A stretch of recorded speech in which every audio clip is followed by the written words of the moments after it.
Hello, welcome to Monday Morning Matters live broadcast show brought to you by Magnicraft Consulting team, anchored by Niyi Dunmade, a certified church consultant with the Society for Church Consulting in the U.S. Here, each Monday of every week, we address important, relevant, and actionable topics of interest that will help you and your church grow healthier. And now, meet your host, Niyi Dunmade.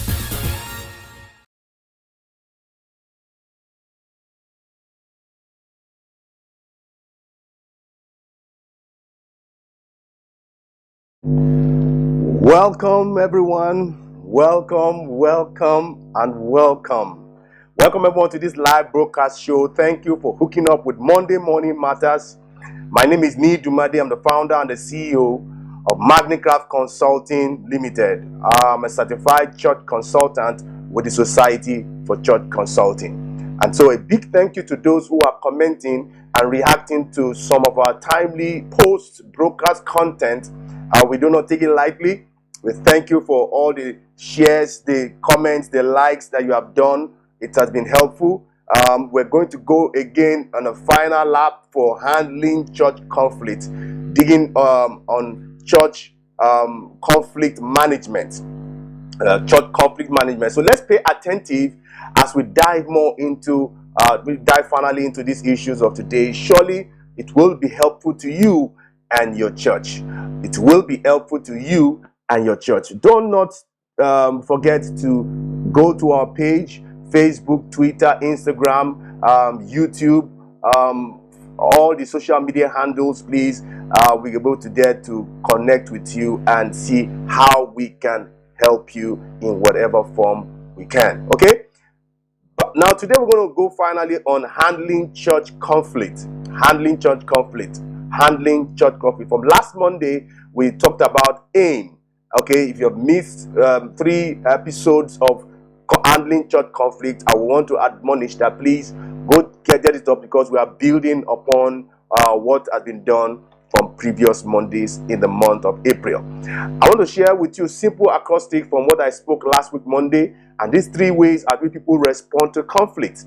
People respond to conflict in 3 dimensions, and it will help you to identify which method is best for your choice of conflict management. One is attack, okay? Another one is ignore. It's an acrostic for aim. A for attack, I for ignore, and M for manage. Okay, aim. You need to take aim at people's responses and learn to manage people's manage the conflict that exists in the church. Find ways your church can and should respond well in these 3 ways people respond to conflicts. Either way, people want to attack whatever is in opposite direction to what their opinion states. So we need to make sure that we are handling conflict better. I want to say here that the way you handle conflict can also create a lead to your church growth and impede you attaining church health. Okay, with the changes in culture and technology, power and respect for authority are changing.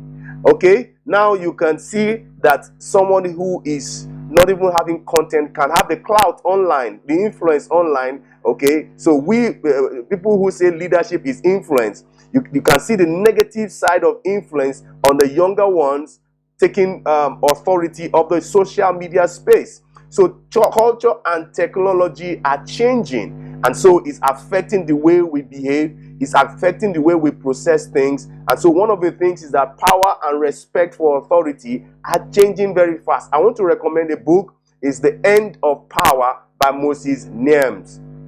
Okay? Now, a 13-year-old boy can post on Twitter as easily as the former president of United States. Students in college classes can just Google, or members in the church as you are preaching can just Google and tell whether you are actually making the right quote or you are actually making the right point. More than just 5 minutes that I spent in 6 years of graduate work in the university. A teenager can also get more followers and influence on YouTube in 3 weeks than just an established church or an expert somewhere in a lifetime. So congregations can also listen to podcasts, browse the net, okay, to see where pastors are actually gleaning their message from. Power and authority can no longer be gained or leveraged through titles, position, experience, knowledge. Okay, all these things in the time past usually expresses power and authority. But right now, influence, respect, and the right to be heard and hold people accountable. So whether you like it or not, everyone in your church wants to be heard. Everyone in your church wants to. They don't want to be dominated. They want to be heard. They have the right to be heard. That's what happened in Acts chapter 6. The widows wanted to be heard. The widows wanted to express their grievance. The widows wanted to express how bitter they were, being neglected with the daily ministration of just food to them. And so we need to be very authentic as leaders. We need to also be able to build trust, because once we lose trust, to earn it right now is very, very difficult. We need to be humble. We need to show service and also exemplary relationship with the way Christ did. Conflict is a fact of life.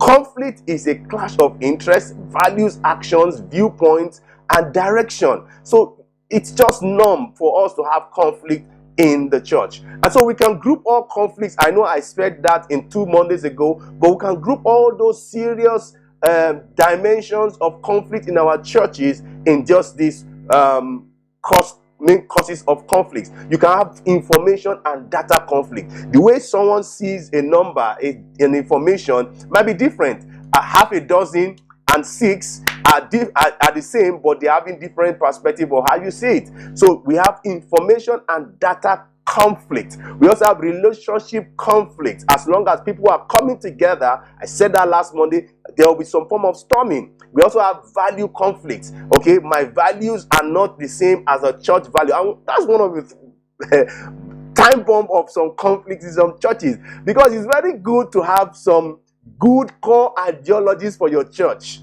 It's very good to say, our church is excellent, our church is love, our church is integrity, our church is accountable. Okay, it's good to have some good core values. But the thing is, how do your church members individually align with those core values? And not aligning with those core values can create value conflicts. It's so bad that you can have good values of a church and the leaders are not even having 20% of that core values. You can imagine if your core values accountability, and then you are not accountable to the people. I can remember those early days when I was attending the Baptist. Every Sunday they give you this is the offering, this is the tithe, this is the attendance, this, just to carry the congregation along by being accountable to the people. We also have interest conflicts, where people are interested because of their selfish perspective. We also have relationship conflict and structural conflict. Okay, that's just the main causes of. Now, all these conflicts occur as a result of differences in perspective, differences in perceptions, opinion, values, needs, ideas, incompatibilities. Okay, demands. You demand this, another person demands that because of different perspective, desires, wishes. Okay, experiences, beliefs, culture. Okay, we have from different backgrounds, different culture, different beliefs, different interests, different preferences, different traditions, and different habits. So people differ in so many ways. They differ in seeing things differently. They want things differently. They have their thinking style differently. Okay, they also want to disagree in a different manner. They are predisposed to disagree in another manner. They have different personality, just like we have the choleric, we have the sanguine, melancholic, and phlegmatic. All of them are different, and they have their differences all together. Okay, we have different status. Okay, ideologies, philosophical differences. We also have differences in goals. There are some churches that, if you don't have a shared vision or a shared commitment to the goal, then the church can be torn apart in different dimensions. So also conflict are also influenced by fear. It's also influenced by force, fairness, and a lot of factors that can make tension argument, disagreement, struggle, okay, misunderstanding, frictions. These are how conflicts occur in the church and in the system at which we need to manage those conflicts. Now, managing conflict comes you to imbibing a skill, okay, to curb the side effect of conflict, and then see how we can allow conflict to propel us forward instead of allowing that conflict to bring the church down. I've seen churches who the conflict they went through actually made them to close the doors of their church. So conflict can be used for the negative and conflict can be used for the positive. So it's a skill that all of us need to develop in today's world and church. Two theories of conflict. One is the traditional theory, the other one is the contemporary theory. Okay, traditional theory comes with conflicts that are caused by troublemakers. People just want to just shake up the pillars, shake up the resistance to see how they can be weakened. Then there's another theory, the traditional theory, which is conflict that are bad. Okay, we have this mindset that all conflicts are bad. It's not all conflicts that are bad. It's how we handle it and how we manage it. Conflict should be avoided and suppressed. Okay, that's traditional theory of conflicts. I also have contemporary theory of conflict, that here conflicts are inevitable between human beings. We want to accept that once you have 2 or 3 people gathering in the name of the Lord, you're going to have some form of differences. You're going to have some form of conflict. Conflicts are often beneficial. That's the contemporary theory of conflict. Conflicts are also natural result of change. And so when you have change, it brings about some frictions, it brings about some conflict that we need to see from that contemporary theory of conflict. And lastly, conflict can and should be managed. So that's just, there's really a balance of it. So conflict can be used as motivators for healthy change. Okay, now for you to grow, there are certain things that you have to change. Okay, Paul says, when I was a child, I thought as a child, and when I became old, I put away childish things. So growth is a function of change. Now, if you are not frequently changing, then you are not growing. And the rate at which you are predisposed to change, that's the rate at which your church will grow. So watch unhealthy responses as a result of conflict. An inability to recognize and respond to these things that matter, okay, can affect people just leaving the church in a way. So conflict is as a result of 2 things. We have conflict as a result of people problem, when 2 people come together. We also have conflict when there's a systemic problem. Okay, systemic problem is when you have 2 systems who are not in agreement with themselves. That can create a systemic problem of conflict. Okay, just like when you have the battery terminals in a different way, and that system is plugged with the car, it can give all kinds of problems for the car, the system. So systemic problems, we also have people problems. And one of the things I want to advise is, let's see how we can do personality assessments for our members, our volunteers, our church leaders, pastors, to see how we can put round pegs in round holes and square pegs in square holes. It takes going through some form of personality assessment to put them in where they will actually contribute their best, so that you can be able to reduce the effect of people problems. So God wants us to have the good character in the right places, competencies and chemistry, so that the systems also can be good, because relationship are the tracks on which successful system thrive. Conflict can occur not basically on what happens, but how it happened. Okay, so improper handling of church conflict can create depression, frustration. Okay, people will just withdraw from the church. So when you see people withdrawing, that's a sign that there's some form of conflict. You see somebody giving 100% of his time, his talent, his treasures, and all of a sudden is withdrawing. There's a form of conflict present in the church. Breakdown of communication. Before, you speak with your leaders every week, but right now in 6 months you don't speak with your leader. there's some form of conflict. And you see, one of the things I want to say is don't sweep that conflict under the carpet. Okay, it can create a conflict also, if when improperly handled, can create confusion and tension. Okay, confusion and tension, structural collapse, fear of abandonment, okay, isolation, rejection. All these are just result and outcomes or outcomes of improper handling of conflicts. Now, the other side, and next 10 minutes I'm going to round up. Conflict resolution style. Now, conflict resolution style, I'll just mention them, but I think I want the show notes to be placed for people to get some deeper meaning of these conflict resolution style. Okay, one is avoidance. Avoidance. Okay, the conflict comes between two people and one person is avoiding. Okay, two is accommodating. Okay, when you are just coping skills. But I must tell you that you have to be careful, because everyone has their elastic limit. Everyone has their coping limits. Because the truth about it is that if it gets to a point, somebody's going to just explode. If you keep imploding, it's also not healthy for you. So accommodating is another conflict resolution style. Another one is competing. Okay, because somebody has done this feat and then you want to do something higher than that.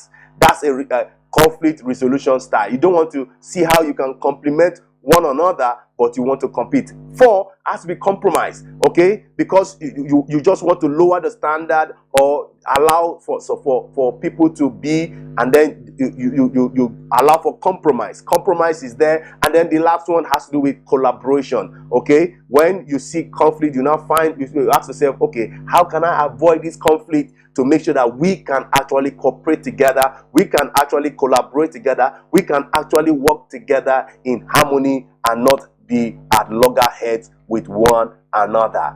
Okay, so in the show notes, my wife is going to put some of those comments on the breakdown of these 5 styles of conflict resolution. I want to repeat again. 1 has to do with avoiding or avoidance. Okay, thank you, Pastor Femi. I can see you are following. Avoidance. And then the second one has to do with accommodating. And the third one has to do with competing. And the other one has to do with compromising, and then collaborating. Okay, so those are just styles at which we have conflict resolutions. Okay, I would love us to see how there's more harmony, there's more collaboration, there's more cooperation, because the truth about it is that God actually wants to express out His fullness when there is love, when there is humility, and there's commitment on our side as church members and congregation indeed. Okay, healthy response to conflict. I want to wrap up with that. Healthy response to conflict. 1 is ability to seek compromise. Okay, you cannot win all the time. In fact, one of the things that I've learned is sometimes you have to stoop to conquer. Okay, you cannot always win every time. Okay, husband and wife, you are the husband, you always want to be the winner all the time. Then that means that that's not a healthy way to resolve. Sometimes you just have to feel like as if you don't have a point to make.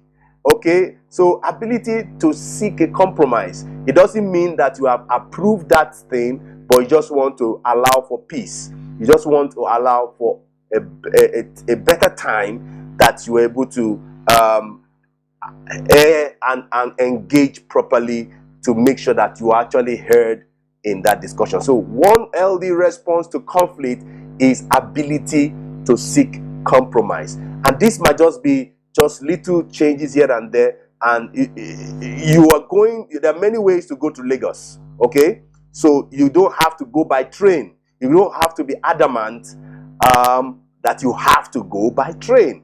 There are many ways to go to Lagos. And so you can compromise by using other ways at which can be also be beneficial to both parties. So that's the first one, ability to seek compromise. Ability to seek compromise. And then the second one is readiness to forgive and forget. Two things. One is forgive, the other one is forget. And to move past the conflict without holding resentment or anger. We are human beings, we are filled with emotions, and we need to be willing. That's what Christ said when there was a question to him, how many times should we forgive those who offend us? And he says 70 times 7 in a day. So we need to be ready to forgive.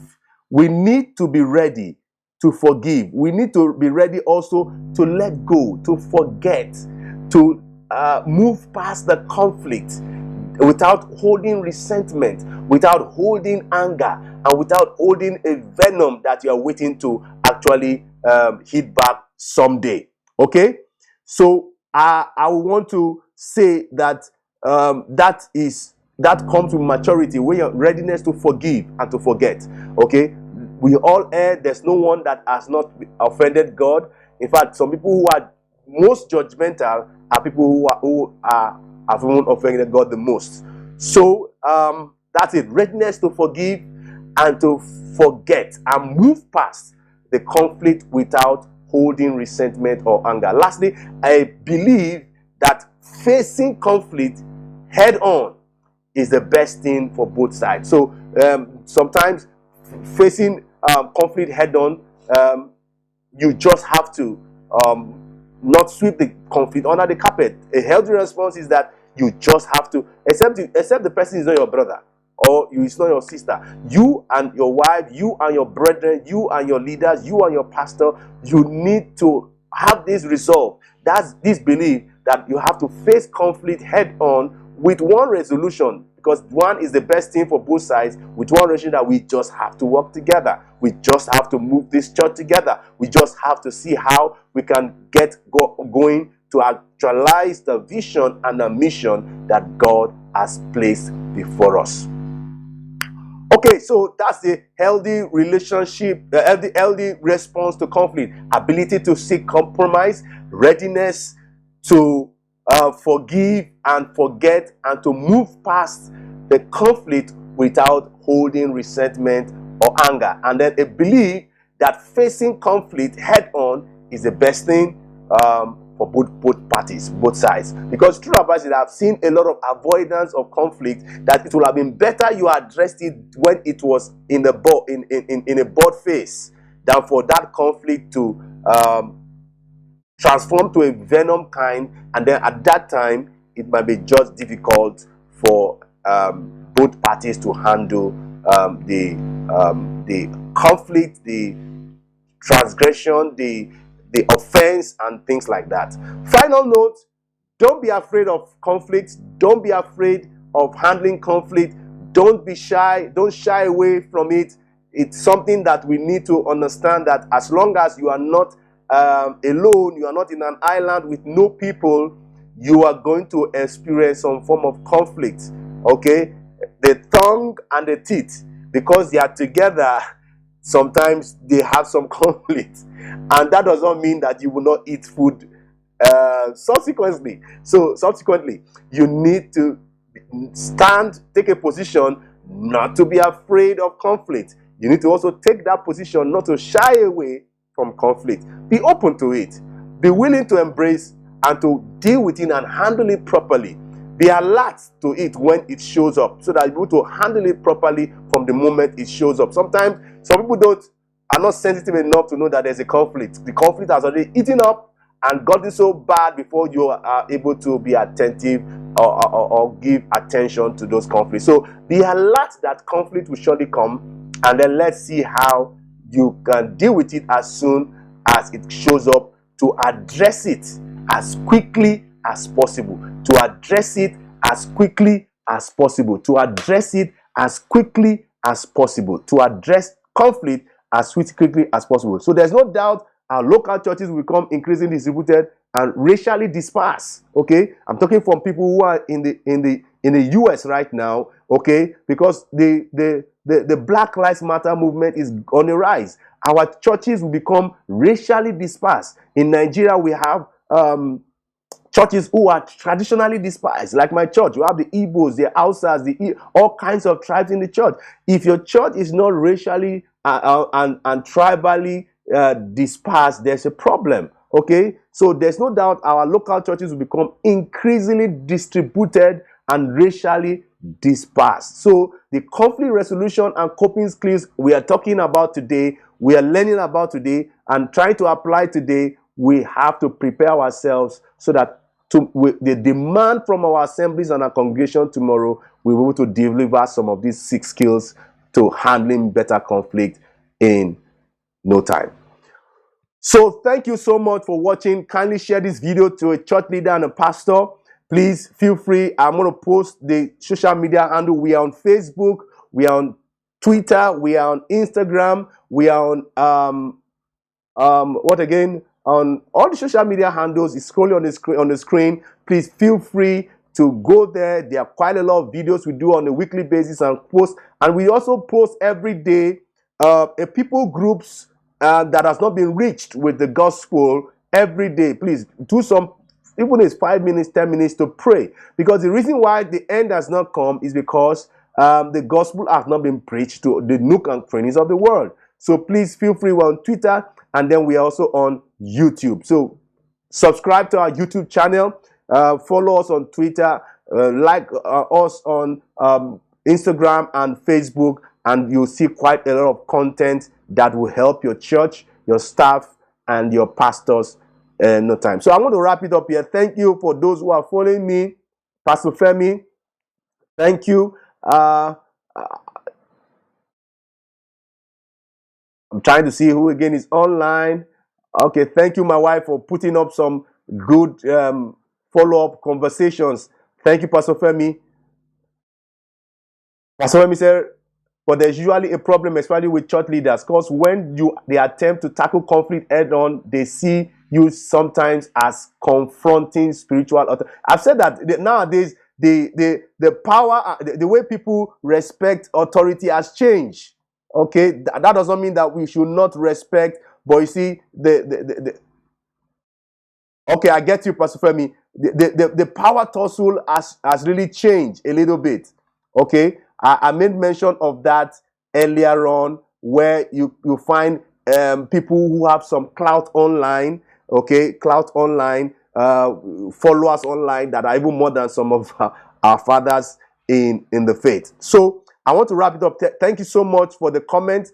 If you want to also continue this discussion, please, my wife and I am at the back end of all our social media handles. We'll be able to. There's so much we're supposed to say in handling church conflict, but we just have to just scratch the surface, and then we can come to your church to do trainings. We can come to do church health assessment, help you with consultations, help you with empirical assessment and strategic blueprints that will help your church move forward. So till I come away again next month, May, for another interesting and actionable topic, I will sign off from here. Thank you. My name again is Niyi Dunmade. I'm the founder and the CEO of Magnicraft Consulting. Magnicraft Consulting is a firm that helps churches grow healthier through empirical assessment, training, and strategic blueprints. Okay, so I'm also a certified church consultant with the Society for Church Consulting. Till I come your way next Monday, thank you. I love what you're doing, and God bless you.